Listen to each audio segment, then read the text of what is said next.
மதுரை மாநாட்டில் எம்ஜிஆர் மற்றும் விஜயகாந்தை புகழ்ந்து பேசிய விஜய், எம்ஜிஆரால் தொடங்கப்பட்ட அதிமுக தற்போது எப்படி உள்ளது என்பது அனைவருக்கும் தெரியும் என்று எடப்பாடி பழனிசாமியை மறைமுகமாக விமர்சித்தார். தமிழக வெற்றிக் கழகத்தின் 2வது மாநில மாநாடு மதுரை பாரப்பத்தி பகுதியில் நடைபெற்றது.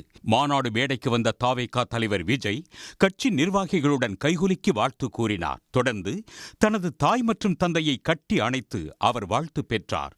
அதன்பின் ரேம்ப் வாக் சென்ற விஜய் கட்சி கொடியை தொண்டர்களிடம் வீசினார். அப்போது மேடைக்கு கீழே நின்று கொண்டிருந்த தொண்டர்கள் சிலர் தடுப்புகளை தாண்டி மேடையில் ஏறிய போது பவுன்சர்கள் அவர்களை தடுத்து நிறுத்தினர்.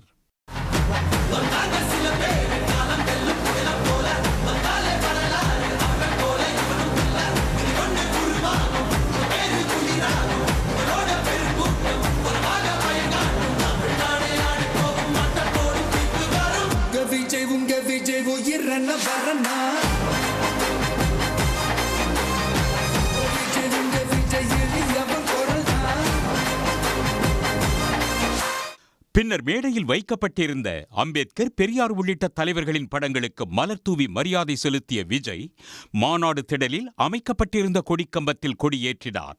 இதனிடையே விஜயின் ரேம்ப் வாக் முடிந்தவுடன் தொண்டர்கள் சாறை சாரியாக வெளியேறினர்.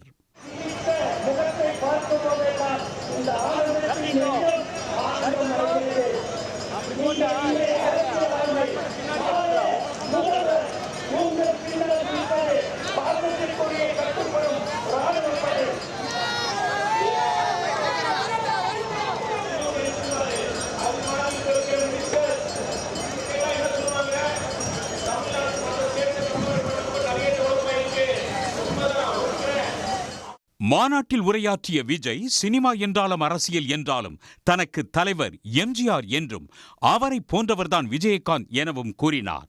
தொடர்ந்து அதிமுகவின் தலைமை குறித்து விமர்சித்த விஜய், எம்ஜிஆர் ஆரம்பித்த அதிமுக தற்போது எப்படி இருக்கிறது என்று சாடினார். எம்ஜிஆர் அவர்கள் ஆரம்பிச்ச அந்த கட்சியை கட்டி காக்கிறது யாரு? இன்னைக்கு அந்த கட்சி எப்படி இருக்குது அதை நான் சொல்லிதான் உங்களுக்கு தெரியணுமா? அப்பாவி தொண்டர்கள் அதை வெளியில சொல்ல முடியாம வேதனையில தவிக்கிறாங்க. 2026 சட்டமன்ற தேர்தலில் யாருக்கு ஓட்டு போடணும், எப்படிப்பட்ட ஆட்சி இங்க அமையணும்னு அந்த அப்பழுக்கற்ற அந்த தொண்டர்களுக்கும் ரொம்ப நல்லாவே தெரியும். அதனால என்ன வேஷம் போட்டுக்கிட்டு பாஜக இங்க தமிழ்நாட்டுக்குள்ள வந்தாலும் அவங்க வித்தை எல்லாம் இங்க வேலைக்கே ஆகாது. 2026 2 பேருக்கு நடுவுல தான் போட்டியே. ஒன்னு டிவிகே, இன்னொன்னு டிஎம்கே. தனது கொள்கையில் என்றும் சமரசம் செய்ய போவதில்லை என கூறிய விஜய், தாவேகாவின் ஒரே கொள்கை எதிரி பாஜக தான் என்றார். மாண்புமிகு பிரதமர் நரேந்திர மோடிஜி அவர்களே, 3வது முறையா ஒன்றியத்தோட ஆட்சி அதிகாரத்தை நீங்க தானே கையில் வச்சிருக்கிறீங்க.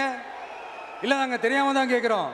நீங்க ஆட்சிக்கு வந்தது ஒட்டுமொத்த மக்களுக்கும் நல்லது செய்யவா, இல்ல நம்மளோட இந்த இஸ்லாமிய நண்பர்களுக்கும் இஸ்லாமிய தோழர்களுக்கும் எதிராக சதி செய்யவா?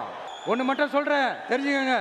என்னதான் நீங்க இந்த நேரடி மறைமுக கூட்டணி குட்டிகரணம் போட்டாலும் தாமரை இலையில தண்ணியே ஒட்டாது.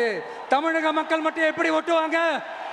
இங்க ஒரு எம்பி சீட்டு கூட தரலன்றதுக்காக தமிழ்நாட்டுக்கும் தமிழ்நாட்டு மக்களுக்கும் எதுவுமே செய்யாம ஓரவஞ்சனை செய்யுது இந்த ஒன்றிய பாஜக அரசு.